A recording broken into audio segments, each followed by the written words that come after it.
Hi, hello, here we are in Saints Row Got Out of Hell, and I just turned on the Steam GUI. As you can see, I'm Kenzie. I've got the Greed SMGs here. Seven Deadly Sins weapons. But that's not what I wanted to talk about. I didn't really script this. I just figured I'd fly around to give you guys something to watch, because I love flying in this game. This game is... when it's not glitching out, it's actually very beautiful. I love flying in this game. If this is depictions of hell, you know, if this is hell, then sign me up. Yeah, as Grandma in Mulan said, sign me up for the next award. Definitely. I love the very Judge Dredd feel you have over here, and the very Sin City feel you have over here. Just the very comic book-esque appeal of it all. And I do love the Saints Row games, and Get Out of Hell is no exception. It's got its problems, but I do love it. So I figured I'd do one of my favorite relaxing things, which is turning on this game, just flying for a little bit. You know, fly around. Why not? So I'd just like to talk briefly about my absence. I don't really have a script. I don't like scripting things. I tend to avoid that whenever possible.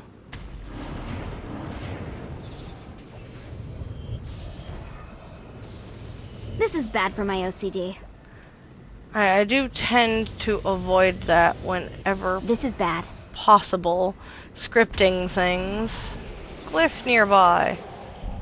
Okay, let's find that glyph then.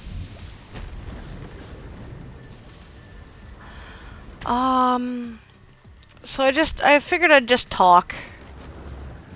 First off, I got a new computer, and that's what you're seeing this on right now. It's a lot smoother, runs a lot better. It's nothing uber super duper fancy. It's a little workhorse. It's been upgraded. It's good enough. It'll play things. It'll record things. It's good enough. Aha. And that's... Oh look, the Bedard algorithm. How pedestrian. that's really just what I wanted to talk about. First off is that the two main games I play on my channel are KOTOR 1 and KOTOR 2. I'm doing a series of them in playthroughs. Mostly inspired by Gopher's in-character type playthroughs. Ran into fire there. And my fangirlish like of that. Let's see what these things can do. So...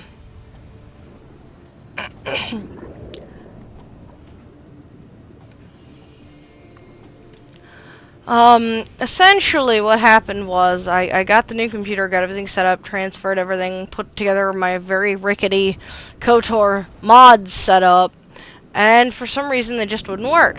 Just no matter what I did, I tried, and the kitchen sink too, and nothing worked. Absolutely nothing.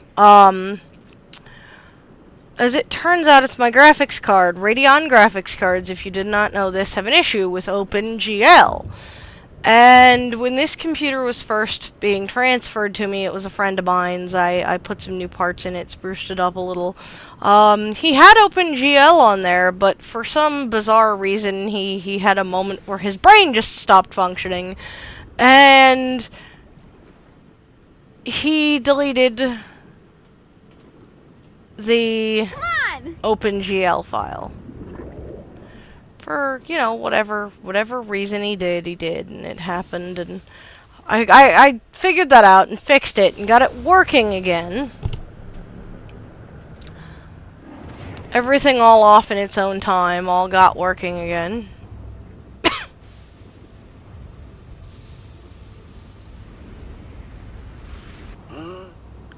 So we got that done. I had to redo everything. And then, as it turns out, there was this glitch.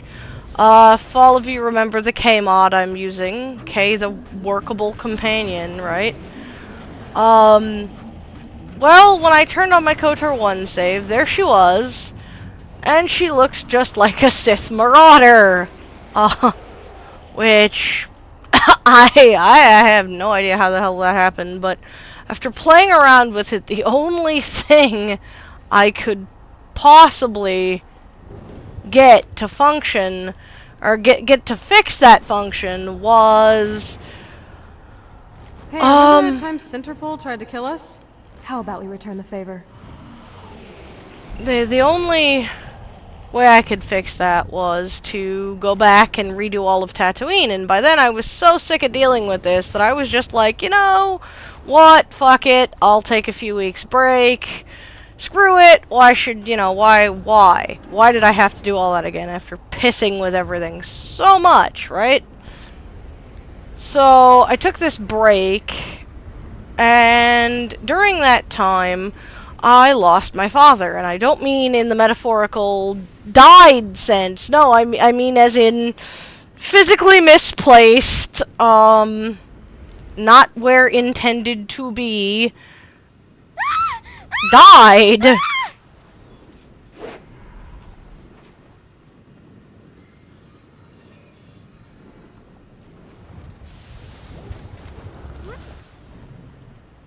You know, physically not dead, physically just misplaced, like, not there. As it turns out, he had been in the hospital for over 2 weeks, and I had to, get my aunts and uncles, my much closer relatives, and once again, I don't mean in the metaphorical sense, I mean physical distance closer relatives to check on him, because I live in a different state. I'm full grown now, live in a different state.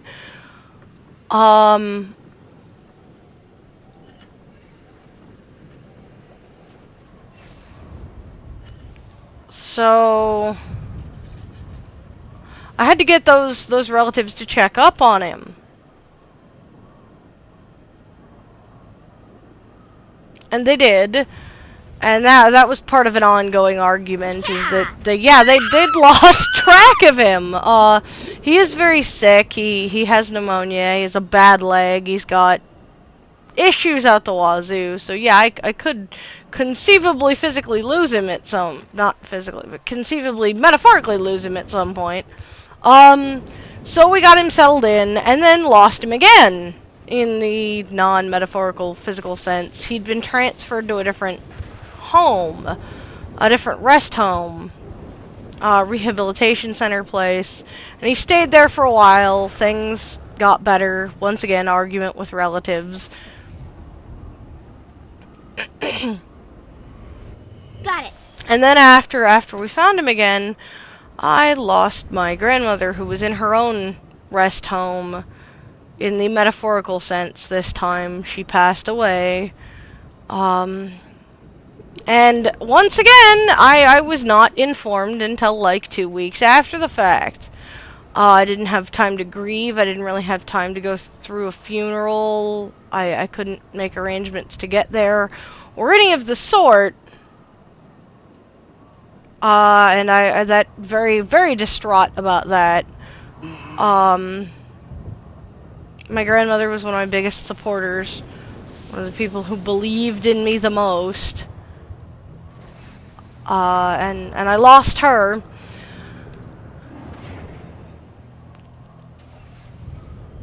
And, you know, it just happened. And still very much dealing with that when another thing blew up. I used to have attachment issues. I used to have really, really bad. I spent a lot of my younger years, a great many of them in fact, attempting very hard to get attached to nothing and no one. Because I had a rough and difficult childhood that led me to have, you know, boo-hoo, blah, boo, nobody loves me, abandonment issues. And to deal with these, my family was very afraid that I would grow up and have horrible issues. And to deal with these, I was given a set of kittens to tend to.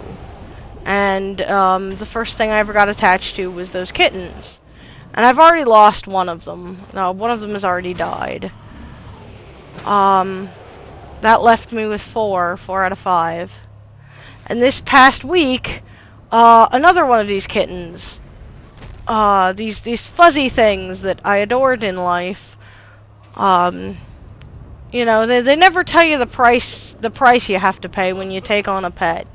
They never tell you that the price for all that unconditional love is just how much that pet's going to take with them when they go. Is just how much of you that pet is going to take, and how much that's just going to hurt. And he grew very sick very suddenly. Oh, Lightning. Is there nothing you can't do? We had several incidents where he needed to be taken to the vet. And finally, after like the second or third vet trip, it was discovered that he had bladder crystals.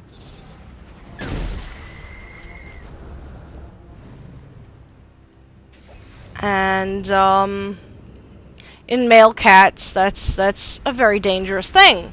They can get plugged up very quickly and become unable to pee, and he was plugged up and unable to pee, and so we took him to get him flushed.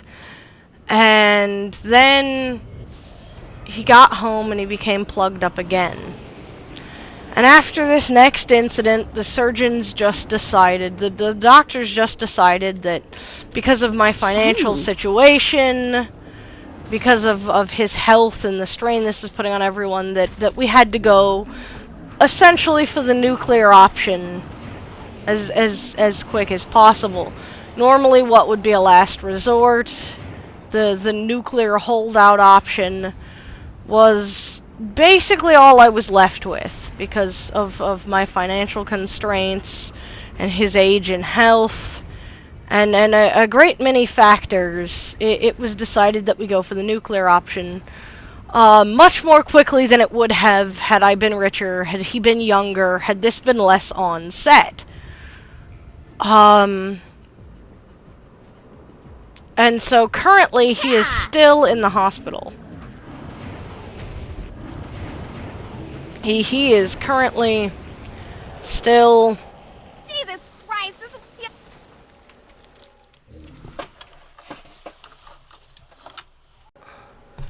And so, you know, I spent, yeah, he's out of the surgery. He lived through the surgery. Aftercare's definitely going to be a bit tricky. It's one of the things we're most worried about. Robbing galleons and avoiding the crown was a thrill, but it's nothing compared to robbing the denizens of hell. Life without adventure is no life I'm fit to live. Here, the stakes are beyond simple life and death. Hell is where I'm meant to be.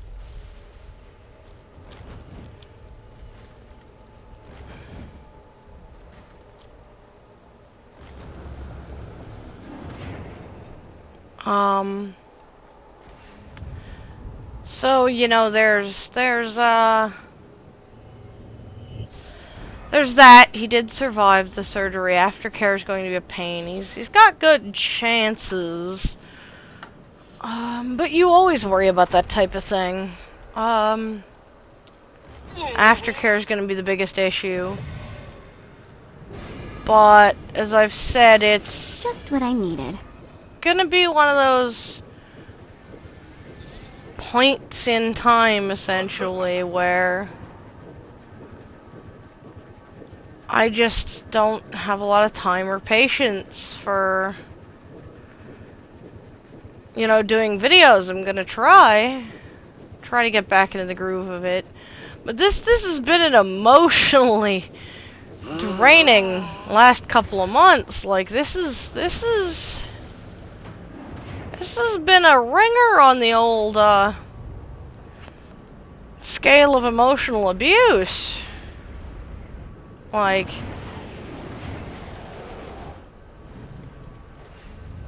on a scale of, you know, Baymax, rate your pain on a scale of 1 to 10. You know, this is an 11 on the scale of emotional abuse here.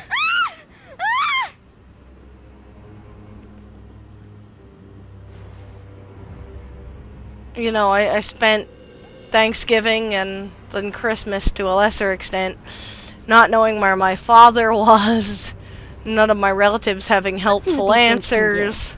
You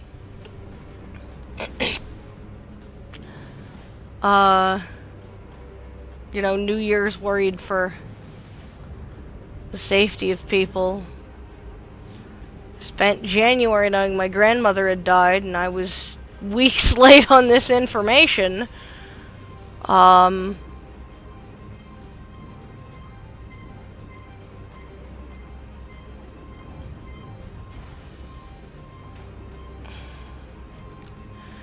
now I've been run through the ringer as regards to, you know, what's wrong with this cat, what's wrong with essentially my babies, my kid, I'm not gonna lie, I don't really have any desire to have human children. But I love this cat. You know, people tell me all the time, especially right now, it's just a cat. It's, you know, chill out, relax. Well, I can't. You know, I can't. So it's just been one thing after another after another. Here I am looking at the end of this road. You know, my grandmother's full funeral. Her memorial party is in March.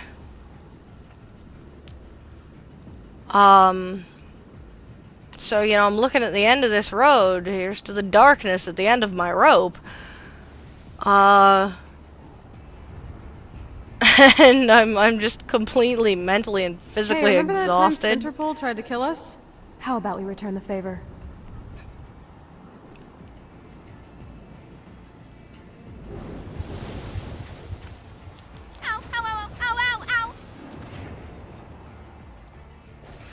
Just being completely mentally and physically exhausted.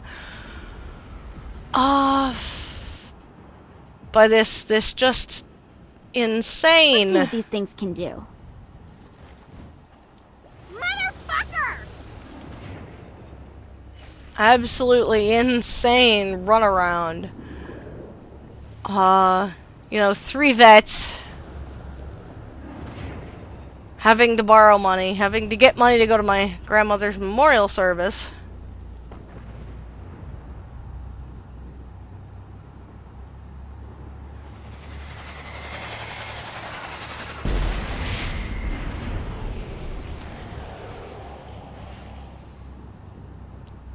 You know, I just can't, essentially, anymore. You know, this might just be the year that I have to put 2 relatives and a child, essentially, in the ground, and boy, that's a thought process you just never want to have. So I'll get back to it, slow and steady. I'll get back to it, but I just thought I should let people know what's going on.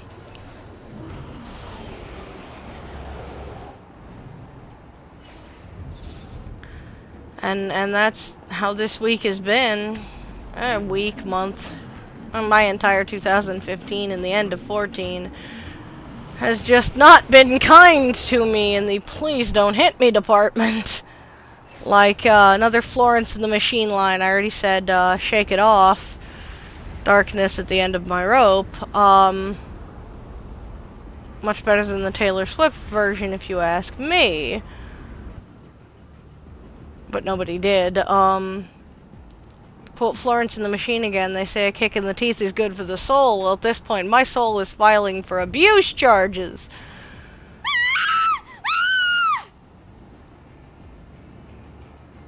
At this point, my soul is calling rape! It can't handle anymore! But that's where I've been, that's what I've been doing. Someone very dear to me pulled a back muscle recently as well, and there's that. Helping her get nursed back together and up and healthful. You know, just lots of big things, lots of little things, just things.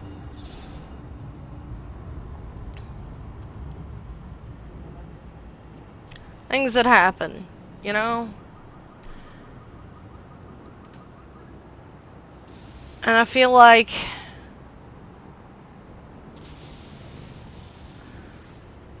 you just want to quit and you can't, and I've always looked at it like this. It's not you can do it, Nikki. It's to quote, you know, another devilishly inspired movie to go with the game. It's not you can do it, Nikki. It's gonna happen either way, and I'd rather be an active participant than a passive one. That's really how you think about it. At least how I think about it. So yeah, that's what I've been doing. That's where I've been. It's what life's doing.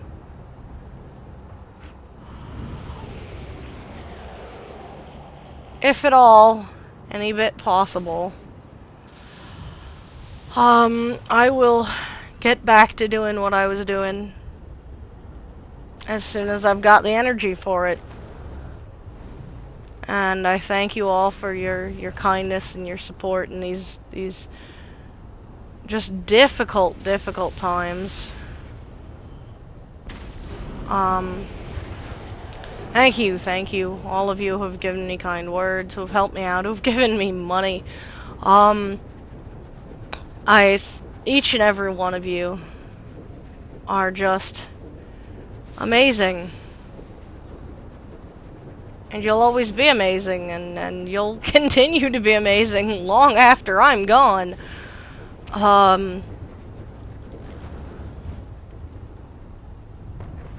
And, you know, just never stop being amazing. Each and all of you. And, you know, I've heard Onision doesn't like to say he loves his fans, but I love you guys. Every single one of you. And I thank you, all of you. Let's see what these things every can single do. one of you.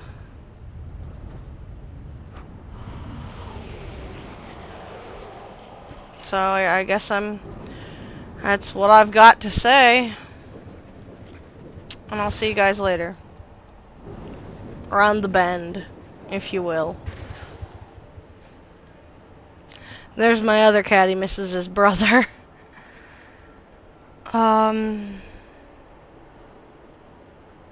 Yeah, I'll see you all around the bend.